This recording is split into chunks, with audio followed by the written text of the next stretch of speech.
नमस्कार। दिवस होता 24 मार्च 2020। भारत सरकारने 21 दिवसांसाठी लॉकडाऊन जाहीर केला आणि लाखोच्या संख्येने मजूर आणि लोकांनी स्थलांतर करायला सुरुवात केली। गव्हर्नमेंटने लोकांच्या वाहतुकीवर निर्बंध लावले, पण लोकांनी रात्री पायी प्रवास करायला सुरुवात केली। याच दरम्यान जवळपास 8 लाख लोकांनी स्थलांतर केले।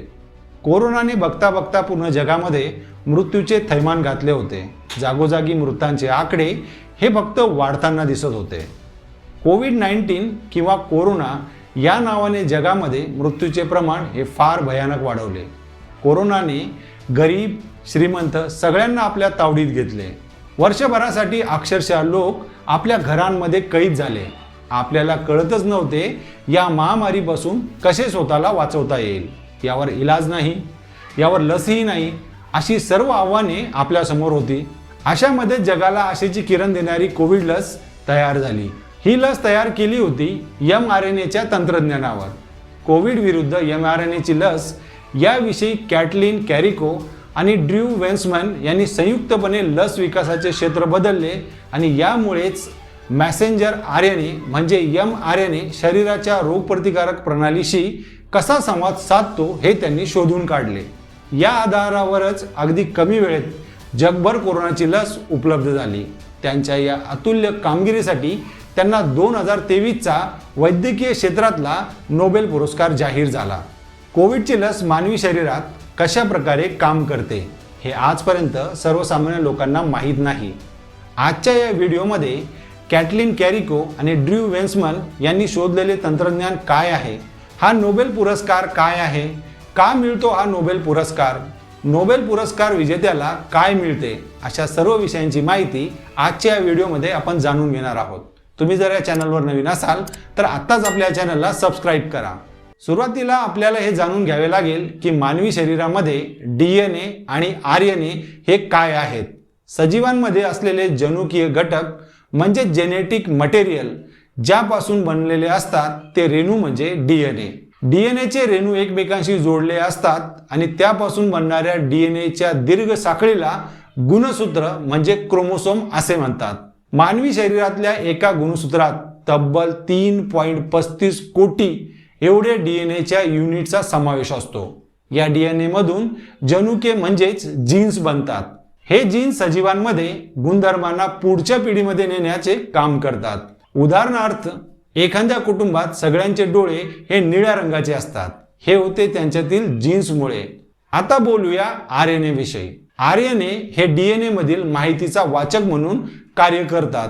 ही माहिती ते डिकोड करतात। ही वाचन प्रक्रिया बहुचरण असून प्रत्येक चरणासाठी विशिष्ट RNA आहेत।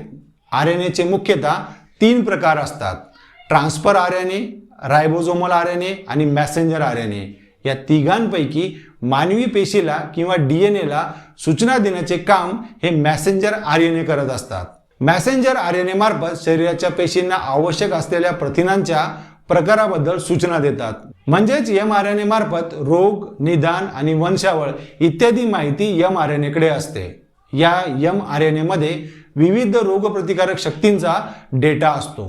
याच mRNAला वापरून कोरोनाच्या अँटीबॉडीचा शोध लावण्यात आला। यामुळे कोरोनावरची लस शोधण्यात आली। आता जाणून घेऊया नोबेल प्राइज काय आहे। नोबेल पुरस्कार हा स्वीडिश रसायनशास्त्रज्ञ आल्फ्रेड नोबेल यांच्या स्मृती प्रित्यर्थ दिला जातो। आल्फ्रेड नोबेल यांनी आपल्या कारकिर्दीमध्ये जवळपास 355 वेगवेगळे आविष्कार केले, ज्यामध्ये सर्वात प्रसिद्ध शोध हा डायनामाइटचा होता। याद्वारे त्यांनी भरपूर पैसा कमावला। 1988 मध्ये आल्फ्रेड नोबेल यांचे मोठे बंधू लुडविक हे मरण पावले आणि तेव्हा फ्रेंच वृत्तपत्रांमध्ये a merchant of death is dead या नावाने मृत्यूलेख छापला गेला। या मृत्यूलेखाला वाचून आल्फ्रेड नोबेल यांना फार आश्चर्य वाटले व त्यांनी विचार करायला सुरुवात केली की माझ्या मृत्यूनंतर लोक मला चांगल्या कार्यासाठी कसे लक्षात ठेवतील। याच विचाराने डायनामाइटमधून कमावलेल्या पैशाच्या माध्यमातून त्यांनी मानव जातीसाठी मोठे काम करणाऱ्यांना पारितोषिक देण्याची इच्छा व्यक्त केली। हे आल्फ्रेड नोबेल यांचे ओरिजिनल मृत्यूपत्र आहे। या मृत्यूपत्रामध्ये आल्फ्रेड नोबेल यांनी आपल्याकडील एकूण संपत्तीच्या जवळपास 94% संपत्ती ही नोबेल पारितोषिक स्थापन करण्यासाठी उपयोगात यावी असे स्पष्ट सांगितले होते. 1896 मध्ये त्यांचे निधन झाले आणि त्यांच्या निधनानंतर 1901 पासून या पुरस्कार देण्याला सुरुवात झाली. नोबेल पारितोषिक physics, chemistry, biology, literature, economy आणि पीस म्हणजे शांतता अशा 6 क्षेत्रांमध्ये दिला जातो. आता प्रश्न पडतो की या नोबेल पुरस्कारामध्ये नेमकं काय मिळतं.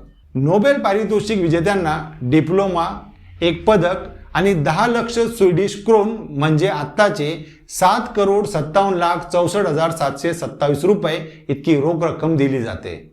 जर एका वर्गामध्ये एकापेक्षा जास्त विजेते असल्यास पुढील रक्कम ही त्यांच्यामध्ये विभागली जाते. आल्फ्रेड नोबेल यांच्या पुण्यतिथीनिमित्त दरवर्षी 10 डिसेंबर रोजी विजेत्यांना हा पुरस्कार दिला जातो.